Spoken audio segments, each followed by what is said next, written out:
So ಆ ಥರ. So ನೇರ ಬಂದ್ಕೊಳ್ಳೋಣ ವಿಚಾರಕ್ಕೆ. ಸೊ ಡ್ರಗ್ ಅಬ್ಯೂಸಸ್ ಅಂತಂದರೆ ಸೊ ವ್ಯಸನಿಗಳಾಗುವಂಥದ್ದು ಕಾಮನ್ ಆಗಿ ತಗೊಳ್ಳೋಂಥದ್ದು ಏನಿರುತ್ತೋ, ನಾವು ಮೆಡಿಕಲಿ ತಗೊಳ್ಳೋಂಥದ್ದು ಡ್ರಗ್ಸ್ಗಳು ಏನಿರುತ್ತವೋ ಅವು ಕಾಮನ್ ಆಗಿ ತೊಗೊಂಡ್ರೆ ಟ್ರೀಟ್ಮೆಂಟ್ ಆಗಿರುತ್ತೆ. ಆದರೆ ನಾವು ಎಕ್ಸಸ್ ಆಗಿ ತಗೊಳ್ತಾ ಹೋದಾಗ ಅದು ವ್ಯಸನವಾಗಿ ಕನ್ವರ್ಟ್ ಆಗ್ತಾ ಇರ್ತವೆ. ಸೊ ಏನಾಗುತ್ತೆ, ಬೇರೆ ಬೇರೆ ಕಾರಣಗಳಿರ್ತವೆ, ಸಾಮಾಜಿಕ ಎಕಾನಮಿ ಇದರಲ್ಲಿ ಚೇಂಜಸ್ ಇರ್ತವೆ. ಕಾರಣಗಳೇನು ಅಂತಂದರೆ ಒಂದು PS ಗ್ರೂಪ್ ನಮ್ಮ ಇಲ್ಲ ಅಂದ್ರೆ ಮೊದಲೇ ಸರಿಯಾಗಿ ಕ್ಯೂರಿಯಾಸಿಟಿಯಿಂದ ಹಾಕಿರೋದು ಈ ಥರ ಆಗ್ತಿರ್ತವೆ. ಇಲ್ಲ ಅಂತಂದರೆ ನಮಗೆ ಅದರ ಡ್ರಗ್ಗಿಂದ ನಾವು ಬೇರೆ ಕ್ಯೂರಿಯಾಸಿಟಿಯಿಂದ ನೋಡ್ಬಿಟ್ಟು ಅದರಲ್ಲಿ ವ್ಯಸನಗಳಾಗುವಂಥ ಚಾನ್ಸಸ್ಸು ಇರ್ತವೆ.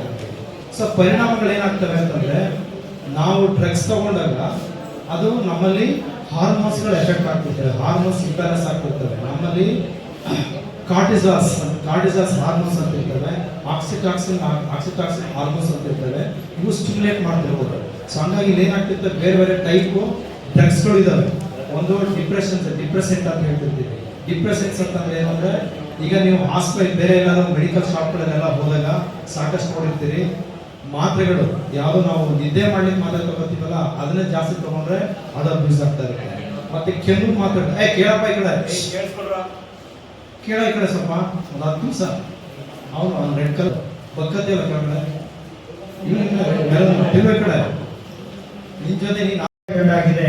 ಹಾಗೇನೆ ಹಿಂದೆ 6B 100 ಗಜ ದೂರದಲ್ಲಿ ಶಾಲೆ ಕಾಲೇಜಿಂದ ದೂರದಲ್ಲಿ ವ್ಯಾಪಾರ ಮಾಡಬಾರ್ದು ಅಂತ ಇತ್ತು. ಈಗ ಅದು 100 ಮೀಟರ್ ದೂರದಲ್ಲಿ ಮಾರಬಾರ್ದು ಅಂತ ಆಗಿದೆ. ಹಾಗೆ ಹಿಂದೆ 18 ವರ್ಷದೊಳಗಡೆ ಅವರು ತಂಬಾಕು ಉತ್ಪನ್ನಗಳ ಮಾರಬಾರ್ದು ಸೇದಬಾರ್ದು ಅಂತ ಇತ್ತು. ಈಗ ಅದು 21 ವರ್ಷಕ್ಕಾಗಿದೆ. 21 ವರ್ಷದ ಒಳಗಡೆ ಅವರು ತಂಬಾಕು ಉತ್ಪನ್ನಗಳನ್ನ ಅಥವಾ ಮಾದಕ ವಸ್ತುಗಳನ್ನ ಯಾವುದೇ ಆದರೂ ಬಳಕೆ ಮಾಡೋದು, ಸೇದೋಸಿ ಹಾಕೊಳ್ಳೋದು ಅಂತಂದ್ರೆ ತುಂಬಾ ಸೀರಿಯಸ್ ಶಿಕ್ಷೆಗಳಿದೆ. ಹಾಗೆ ಈಗ ಸರ್ ಹೇಳಿದಾಗೆ ಈ ಮಾದಕ ವಸ್ತುಗಳು ಗಾಂಜಾ, ಅಫೀಮ್ ಇವೆಲ್ಲ ಏನಾದ್ರು ಇಟ್ಕೊಂಡಿರೋದು, ಯೂಸ್ ಮಾಡ್ತಾ ಇರೋದು ಅಥವಾ ಒಂದ್ ಕಡೆ ಇನ್ನೊಂದ್ ಕಡೆಗೆ ಸಾಗಾಣಿಕೆ ಮಾಡಿರೋದು ಏನಂತ ಹೇಳ್ಕೊಳ್ತು ಅಂದ್ರೆ 20 ವರ್ಷದವರೆಗೂ ಕಠಿಣ ಕಾರಾಗೃಹ ಶಿಕ್ಷೆ ಇದೆ, ಜೊತೆಗೆ ಲಕ್ಷಾಂತರ ರೂಪಾಯಿ ದಂಡ ಇದೆ. ಸೊ ಈ ಒಂದು ನಿಟ್ಟಿನಲ್ಲಿ ಒಂದು ಆರೋಗ್ಯಕ್ಕೂ ಅನಾನುಕೂಲ, ಒಂದು ಕುಟುಂಬಕ್ಕೂ ಹೊರೆ, ಜೊತೆಗೆ ಸಮಾಜಕ್ಕೂ ಹೊರೆ. ಯಾಕೆಂತಂದ್ರೆ ಇತ್ತೀಚೆಗೆ ಒಂದು ಅಪಘಾತ ನೋಡಿರ್ಬೋದು. ಈಗ ಪಕ್ಕದ ರಾಜ್ಯದಲ್ಲಿ ಒಬ್ಬ ವ್ಯಕ್ತಿ ಆಲ್ಕೋಹಾಲ್ ಸೇವನೆ ಮಾಡಿ ದ್ವಿಚಕ್ರ ವಾಹನದಲ್ಲಿ ಹೋಗ್ಬೇಕಾದ್ರೆ ಅವನು ಹೋಗಿ ಆ ಡಿವೈಡರ್ ಕೊಡ್ತಿದ್ದಾನೆ, ಆ ವೆಹಿಕಲ್ ಬಂದು ರಸ್ತೆಗೆ ಬಿದ್ದಿದೆ, 2 ವೀಲರು. ಅದ್ರ ಮೇಲೆ ಆಗ್ತಾನೆ ಹೋದಂತ ಒಂದು ವಾಹನ ಬಸ್ಸು, AC ಬಸ್ಸು ಅದ್ರ ಮೇಲೆ ಹರಿದು ತಕ್ಷಣ ಅದು ಫೈರ್ ಬ್ಲಾಸ್ಟ್ ಆಗಿ ಸುಮಾರು 20 ಜನಕ್ಕೂ ಹೆಚ್ಚು ಜನ ಸಾವನ್ನಪ್ಪೋದು. ಅಂದ್ರೆ ಈ ಮಾದಕ ವ್ಯಸನಿಗಳು ಕೇವಲ ಅವರಷ್ಟೇ ಅಲ್ಲ, ಸಮಾಜಕ್ಕೂ ಹಾನಿ, ಜೊತೆಗೆ ಶಿಕ್ಷಣ ಕೂಡ ಅತಿಯಾಗಿದೆ. ಈ ಒಂದು ನಿಟ್ಟಿನಲ್ಲಿ ನಮ್ಮ ಭವಿಷ್ಯದ ಮಕ್ಕಳುಗಳು ತುಂಬಾ ಗಂಭೀರವಾಗಿ ತಗೊಳ್ಳಿ. ನೀವು ಕೂಡ ಉತ್ತಮವಾಗಿರಿ, ಸಾಧಕರಾಗಿ ಈ ದುಶ್ಚಟದಿಂದ ದೂರ ಇರಿ. ಯಾಕೆಂದ್ರೆ ಈ ದುಶ್ಚಟ ಒಂದು ನಮ್ಗೆ ಹಾನಿ, ನಮ್ಮ ಕುಟುಂಬಕ್ಕೆ ಹಾನಿ, ಸಮಾಜಕ್ಕೆ ಹಾನಿ, ಜೊತೆಗೆ ನಿಮ್ಮ ಭವಿಷ್ಯವನ್ನು ಹಾಳು ಮಾಡಬಹುದು. ಈ ಒಂದು ನಿಟ್ಟಿನಲ್ಲಿ ತುಂಬಾ ಗಂಭೀರವಾಗಿ ಪರಿಗಣನೆ. Thank you. ವ್ಯಕ್ತಿಗಳು ನಿಮಗೆ ತಿಳಿಸ್ಕೊಟ್ಟಿದ್ದಾರೆ. ಇದೊಂದು ಉಪಯುಕ್ತ ಮಾಹಿತಿ. ವಿದ್ಯಾರ್ಥಿಗಳೇ ಎಲ್ಲ ಕೇಳಿಸ್ಕೊಳ್ಳ, 2 ನಿಮಿಷ. ನೀವೆಲ್ಲ ನಮ್ಮ ದೇಶದ ಅಸೆಟ್ ಅಂತ ಕರಿತೀವಿ. ಯುವಜನರು ನಮ್ಮ ದೇಶದ ಅಸೆಟ್, ಅವರು ಆಸ್ತಿ ಇದ್ದಂಗೆ.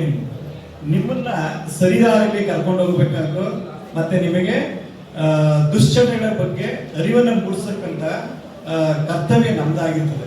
ನೀವ್ಯಾರು ಡಿವಿಯೇಟ್ ಆಗ್ಬಾರ್ದು. ಏನು ಈ ಒಂದು ಮಾದಕ ವಸ್ತುಗಳಿದೆ, ಆ ಮಾದಕ ವಸ್ತುಗಳ ಚಟದಿಂದ, ದುಶ್ಚಟದಿಂದ ನೀವೆಲ್ಲರೂ ದೂರ ಆಗಿರ್ಬೇಕು. ಇದಕ್ಕೆ ಒಳಗಾದ್ರೆ ಅನೇಕ ಕಾಯಿಲೆಗಳು ಬರ್ತದೆ. ಪರ್ಟಿಕ್ಯುಲರ್ಲಿ ಕ್ಯಾನ್ಸರ್ ತಕ್ಕಂತ ಮಾರಕ ರೋಗ ಬರ್ತದೆ. ಮಹಿಳೆಯರಿಗೆ ಗರ್ಭಕೋಶ ಕ್ಯಾನ್ಸರ್, ಗರ್ಭಕಂಠ ಕ್ಯಾನ್ಸರ್, ಇನ್ನೂ ಹೆಚ್ಚು ಕಾಯಿಲೆಗಳು ತುತ್ತಾಗ್ತೀರಿ. ಹಾಗಾಗಿ ನೀವು ಯಾವುದೇ ದುಶ್ಚಟಗಳಿಂದ ದೂರ ಇರಬೇಕು, ಇದರಿಂದ ಮುಕ್ತರಾಗಬೇಕು. ನಮ್ಮ ತಿಮ್ಮರಾಜು ಸರ್ ಅವರು, ಲಾಯರ್ನ ಹನುಮಂತು ಸರ್ ಅವರು, ಮತ್ತೆ ನಮ್ಮ ಡಾಕ್ಟ್ರು, ಈ ಡಾಕ್ಟ್ರು ಎಲ್ಲರೂ ನಿಮಗೆ ತುಂಬಾ ಉಪಯುಕ್ತ ಮಾಹಿತಿಯನ್ನು ನೀಡಿದ್ದಾರೆ. ಇದನ್ನ ನಿಮ್ಮ ಜೀವನದಲ್ಲಿ ಅಳವಡಿಸ್ಕೊಳ್ಬೇಕು. ಮೊನ್ನೆ ಒಂದು ಘಟನೆ ನಡೀತು, ನಾನು ಓದಿದೆ. DC ಅವರು ಶ್ರೀರಂಗಪಟ್ಟಣದಲ್ಲಿ ಕಾಲೇಜು ಬಿಟ್ಟಿರ್ತಕ್ಕಂಥ ಮಕ್ಕಳು, ಸುಮಾರು ಕಾಲೇಜು ಅಂದ್ರೆ PUC ಆಗಿರ್ತಕ್ಕಂಥ ಮಕ್ಕಳು, ಪಾಸ್ ಆಗಿರ್ತಕ್ಕಂಥ ಮಕ್ಕಳು ಈ ನಾರ್ಕೋಟಿಕ್ ಡ್ರಗ್ಸ್ ನ ಸೇವನೆಯಿಂದ ದೊಡ್ಡ ಇಶ್ಯೂ ಆಯ್ತದು. ಅದಕ್ಕೋಸ್ಕರ DC ನೇತೃತ್ವದಲ್ಲಿ ಸಭೆಯೆಲ್ಲ ಮಾಡಿ ಇದಕ್ಕೆ ಅವೇರ್ನೆಸ್ ನ ಮೂಡಿಸ್ಬೇಕು ಪ್ರತಿ ಕಾಲೇಜಿನಲ್ಲೂ ಅಂತ ಹೇಳಿದ್ದಾರೆ. FIR ಆಗದೆ ಅಂತ ನಾನು ಕೇಳ್ಪಟ್ಟೆ, ನಿಜವೂ ಗೊತ್ತಿಲ್ಲ, ಆ ಮಟ್ಟಕ್ಕೆ ಆಗೋಗಿದೆ. ಹಾಗಾಗಿ ನೀವು ಇಲ್ಲಿ ಬೀಡಿ ಸೇದೋದಾಗ್ಲಿ, ಸಿಗರೇಟ್ ಸೇದೋದಾಗ್ಲಿ, ಯಾವುದೇ ತಂಬಾಕು ಉತ್ಪನ್ನವನ್ನು ಸೇವನೆ ಮಾಡೋದಾಗ್ಲಿ ಯಾವುದೇ ಮಾದಕ ವಸ್ತುಗಳು ಸೇವನೆ ಮಾಡೋದನ್ನಾಗ್ಲಿ ಕಂಡ್ರೆ ನಮಗೆ ತಿಳಿಸಿ, ಮತ್ತೆ ನೀವು ಯಾರು ಕೂಡ ಸೇವನೆ ಮಾಡಬಾರ್ದು.